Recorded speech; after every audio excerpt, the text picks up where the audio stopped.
Avait dit dans la deuxième partie de Soir d'Info. Il est le président du PSD Djantibi. Merci Mamo Cissé d'avoir répondu à notre invitation. Merci Binta. Merci Daoudamine. Daoudamine. Oui, la dernière info, c'est donc l'arrivée du Premier ministre du Canada au Sénégal. Vous l'avez entendu ce matin, il est le défenseur des droits des homosexuels. Au palais ce matin, vous avez entendu ce que le président a répondu au Premier ministre canadien sur justement l'homosexualité, que nous avons nos valeurs qui ne nous permettent pas de donner un droit aux homosexuels. Est-ce que vous êtes satisfait à cette réponse du président de la République? Mais tout à fait. Et c'est le contraire qui m'aurait étonné. Macky Sall ne peut pas ne pas tenir compte des réalités historiques et sociologiques de son pays. Nous sommes dans un pays où presque 98% de la population est croyante. Dès l'instant que 98% de la population est croyante, il y a des choses que nous ne pouvons pas accepter. Aussi bien dans la religion chrétienne que dans la religion musulmane, c'est proscrit. Donc, c'est une suite logique par rapport à la visite de Barack Obama. Ça ne m'a pas surpris et c'était le minimum qu'il pouvait faire aujourd'hui. Oui, mais il a quand même ajouté qu'il faut laisser le temps faire les choses. Bon, vous savez, il y a ce qu'on appelle la réelle politique aussi, quelque part. Il y a un dicton wolof qui dit absolument. Il y a aujourd'hui que le Sénégal ne peut pas fâcher le Canada. Voilà, donc il faut comprendre. Mais ce qu'il faut retenir dans tout cela, il y a une constante. On ne peut pas être à l'encontre des aspirations de sa population. Il y a aujourd'hui que 100% de la population sénégalaise est contre ce fléau maléfique. Oui. Il n'est pas question qu'on le légalise chez nous. Il y a aussi pratiquement 90% des Sénégalais qui sont contre la hausse de l'électricité.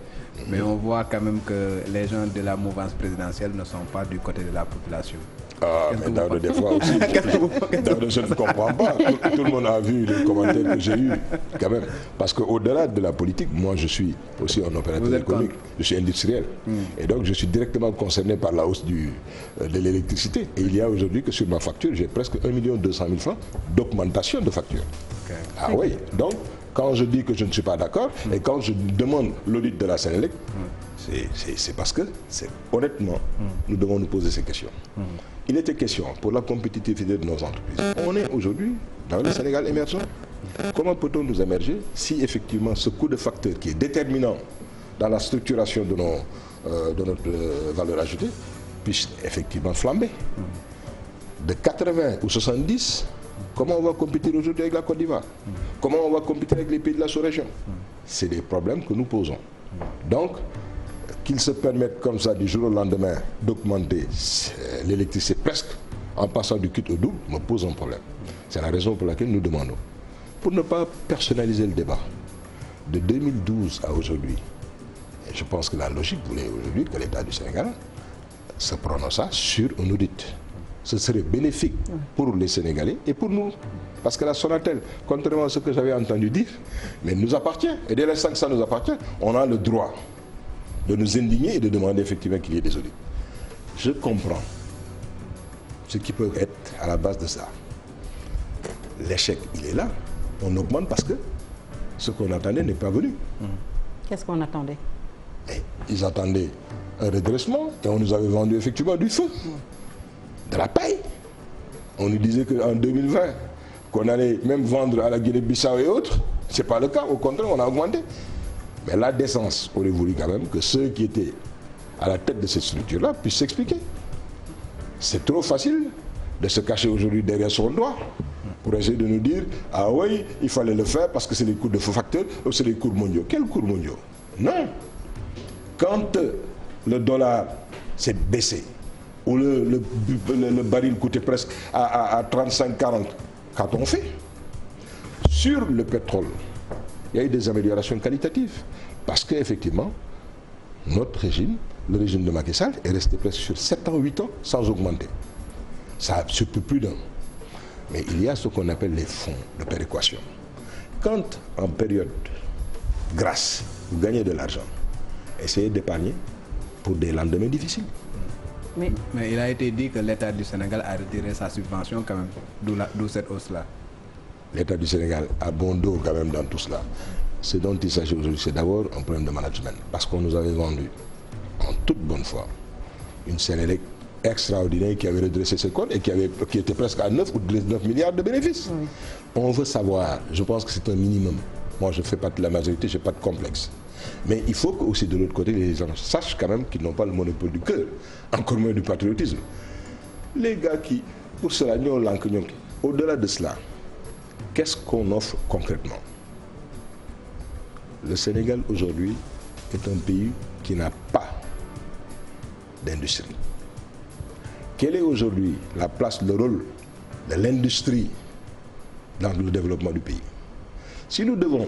En tout cas, on a entendu le ministre de l'Industrie dire que 2020 sera l'année de l'industrialisation au Sénégal. On le souhaite. En tout cas, je le souhaite. Oui. Et tout ce qu'il faut faire, on le fera pour cela.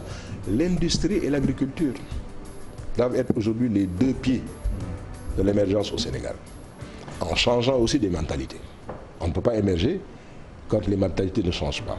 En tout cas, vous l'avez dit, le Sénélec nous a vendu du vent. Est-ce que donc vous êtes en phase avec ceux qui sont dans la rue pour combattre cette hausse, cette flambée du prix de l'électricité, comme les Guy Marius Sagna qu'on a envoyés en prison?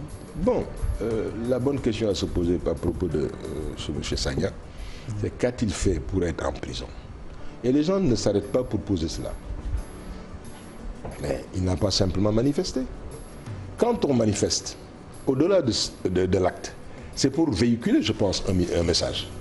Mais à ce moment-là, quelle est la pertinence d'aller s'incruster dans une zone censée être militaire? Ils ont la possibilité, toute l'attitude, mais d'être dans une dynamique autorisée. Parce qu'on veut faire passer un message. Mais le palais n'est pas une zone militaire. Hein? Ah si, c'est une zone militaire. Comment? Mais le président de la République est gardé 24 heures du jour. Pourquoi presque il a quitté le palais actuellement? Mais c'est une zone militaire, il faut que vous le sachiez, j'ai été directeur de cabinet du président de la République du Sénégal. C'est ce que je dis, c'est une zone militaire. En tout cas, moi, ça ne me plairait pas de passer la nuit au palais de la République. Pourquoi? Parce que vous êtes gardé 24 heures sur 24 par des gendarmes armés. Votre intimité pose même un problème. Oui. C'est une zone militaire. Mais pourquoi aller s'incruster? Au même titre que je m'étais scandalisé à l'époque à propos d'un député qui s'était enchaîné sur les grilles de l'Assemblée nationale, je ne peux pas accepter cela. Ils n'ont pas le monopole du cœur. Je vous ai dit que moi, quotidiennement, l'augmentation a des incidences dans mon entreprise. Est-ce pour autant qu'il faille que j'aille dans la rue pour faire... Non, on discute parce que je peux comprendre circonstanciellement que l'État puisse effectivement... Mais au Sénégal, nous sommes un pays prioritaire, ou un pays où tout est prioritaire. Je ne comprends pas aujourd'hui qu'il y ait aujourd'hui les enseignants, après-demain c'est le corps médical. C'est que des revendications d'ordre pécuniaire. Alors que nous sommes dans un pays sous-développé, où les jeunes trouvent aujourd'hui des difficultés à être embauchés. Nous avons aujourd'hui l'impact de l'électricité. Regardez, nous avons le péage le plus cher au monde, avec une arrogance rare de ces messieurs. Mais tout ça, on ne doit pas s'indigner par rapport à tout cela. Vous l'avez dit, nous sommes dans un pays où tout est cher, dans un contexte où également les corps de contrôle de l'État ont sorti des rapports qui épinglent des directeurs de sociétés, des ministres de la République, et ils ne sont jamais inquiétés. C'est dommage s'ils ne sont pas inquiétés. C'est la raison pour laquelle, moi, ma préférence était d'abord qu'on puisse donner beaucoup de moyens à la Cour des comptes. Parce que la Cour des comptes est plus démocratique même que l'IGE. Pourquoi? Tous les ans, ils sont en Assemblée générale, ils décident de façon vraiment démocratique quelles sont les sociétés et les centres d'intérêt qu'il faut aller auditer. Démocratiquement, ils votent et ils sont d'accord pour aller auditer 4, 5, 10 entreprises nationales. Ça nous appartient.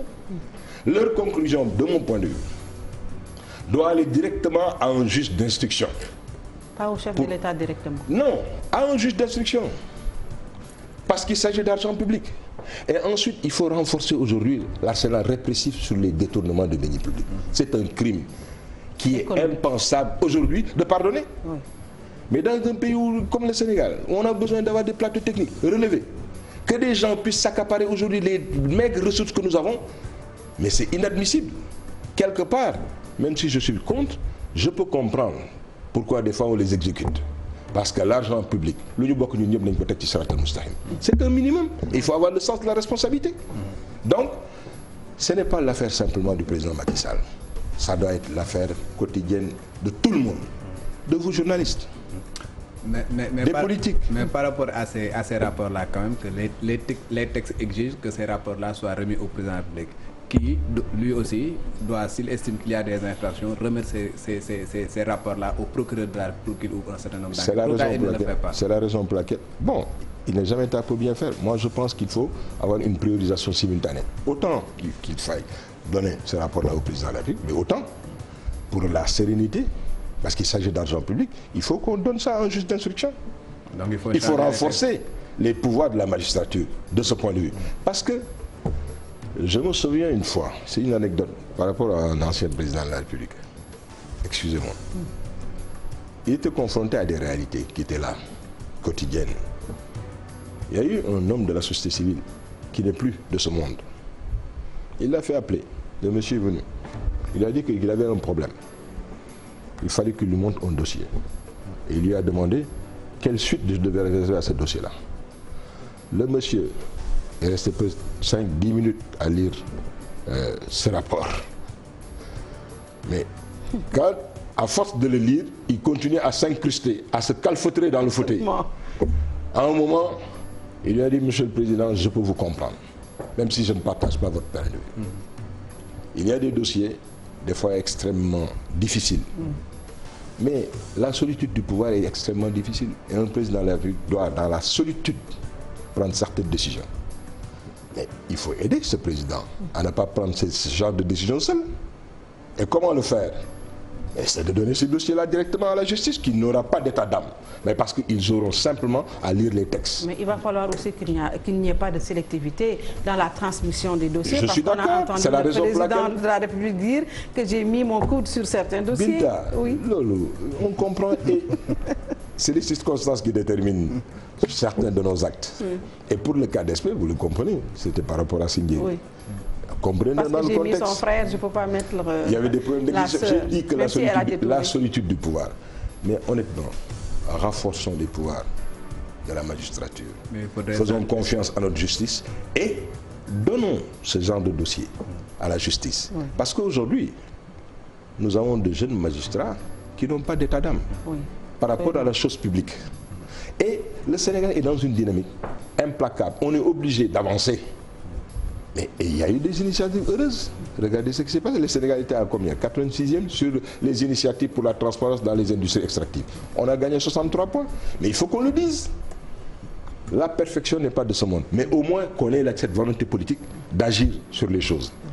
Il ne faut pas isoler un président de la République. La corruption, c'est l'affaire de tout le monde. Mais il faut renforcer l'arsenal. Mais chaque fois qu'on verra qu'il y a de la corruption, il faut qu'on le dénonce, il faut nous tamener demain. 45e place, là, toujours, là, on n'avance pas, on ne recule pas, toujours dans la zone rouge, dans l'indice de perception de la corruption du Forum civil. Également votre... c'est des problèmes de mentalité. Oui. Vous savez, le développement pour moi, c'est la combinaison des changements mentaux d'une population. Tant qu'on ne changera pas les mentalités, il sera très difficile que certaines choses qui puissent nous épargner. Il faut savoir que nous sommes dans un pays où sur 10 Sénégalais, les 8 n'ont pas le niveau du CEP. L'impact des médias, l'impact de certaines décisions est incommensurable sur le vécu quotidien. Et il faut comprendre. Regardez ce qu'est en train de faire le CNRH, je sais pas. Mais c'est une très bonne chose. Mais c'est un processus pour que les mentalités changent. Il nous faut, nous tous, qu'on s'accompagne, qu'on soit d'accord pour évoluer et avancer. On nous a vendu économiquement des choses. Seulement, on a donné les licences à Jean-Paul Gadiaga. Ça va changer et de façon inéluctable et perpétuellement, nous serons dans une transparence. Parce que c'est les circonstances qui vont nous amener inéluctablement vers cela. Les populations, surtout ces populations jeunes, qui constituent aujourd'hui plus de 74% de notre population, a ces exigences aujourd'hui de bonne gouvernance, mais de transparence sur la totalité de ce qu'on est en train de faire.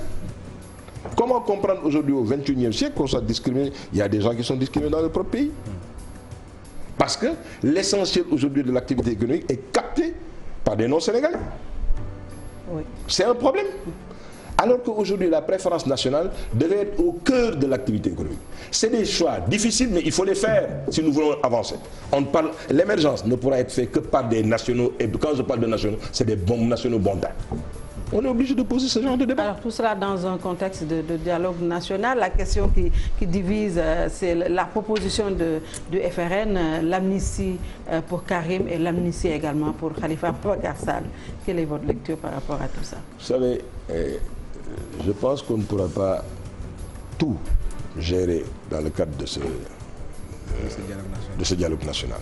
Il faut essayer de prioriser les choses. Là où il y a consensus, qu'on avance. Là où il y a des points d'échappement, qu'on sollicite l'arbitrage du président de la République, qui est quand même le garant de tout ceci. Ensuite, a-t-on le droit aujourd'hui, par rapport à tellement d'urgence, qu'on continue à nous focaliser sur Jean-Paul, même si, des fois, comparaison n'est pas raison. Je continue à dire que Karim Wade a été jugé par une cour qui était illégitime. Parce que la charge de la preuve a été renversée. J'ai toujours été désolé, je suis dans la nature, je serai toujours à l'aise pour dénoncer ce genre de... Mais dès l'instant que cette structure-là est là, je ne tiens plus à ce qu'elle parte. Parce qu'il faudra effectivement qu'elle nous permette de faire rendre des comptes à tout le monde. Si tant est effectivement que certains ont fauté. Mais, de ce point de vue, cela pose un problème. Ensuite, sur là où ça avance, parce que quand même, il y a eu au moins 10 consensus, on n'a qu'à avancer. Sur là où il y a des points d'échappement, qu'on donne au président de la République. On ne peut pas tout gérer. Parce qu'il y a les locales qui attendent quand même. On ne peut pas tout faire. Sur les locales, regardez, on a reproché à Mme Mbengue Ndiaye d'avoir proposé le statut du maire de Dakar. Bon, regardez ce qui s'est passé en France. Moi, je pense que l'histoire est là et ça nous permet d'éclairer l'avenir. Quand le problème s'est posé en France avec Jacques Chirac, ça effectivement, on avait l'impression d'avoir 2 présidents en France. Absolument. C'est pour éviter cela. Je pense que c'est Cheikh Diallo qui a posé le débat. Qu'on pose le débat, la logique et l'idéal serait effectivement que le maire de Dakar puisse être du même bord que le président de la République. Ça s'est passé avec l'ancien régime, le président Abdoulaye Wade, Pape Diop et autres. Les choses ont avancé, ça a marché. Mais chaque fois que nous avons des divergences entre la mairie et la présidence de la République, ça ne peut pas ne pas impacter sur notre vécu. Donc vous êtes pour que le maire de Dakar soit, qu'ils en parlent, soit nommé par décret présidentiel? Non, jusqu'au moment où l'on parle. Oui. Il sera, ça fait partie des lignes quand même, des consensus, il sera élu par les populations sénégalaises. Je m'en tiens à cela, il sera élu. C'est au même titre que le 3e mandat, les gens nous distraient par rapport au 3e mandat. Mais qui est fou? Nous sommes au Sénégal, à moins que les Sénégalais ne soient pas des patriotes. Mais parler de 3e mandat dans des circonstances pareilles, mais c'est une bérésie là. Plus personne ne travaillerait dans ce pays. Mais il a raison et au moins il a une posture républicaine. Il ne peut pas parler de 3e mandat.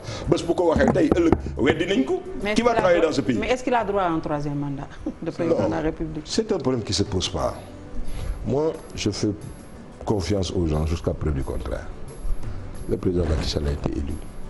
Il a 2 mandats. Il en tirera toutes les conséquences.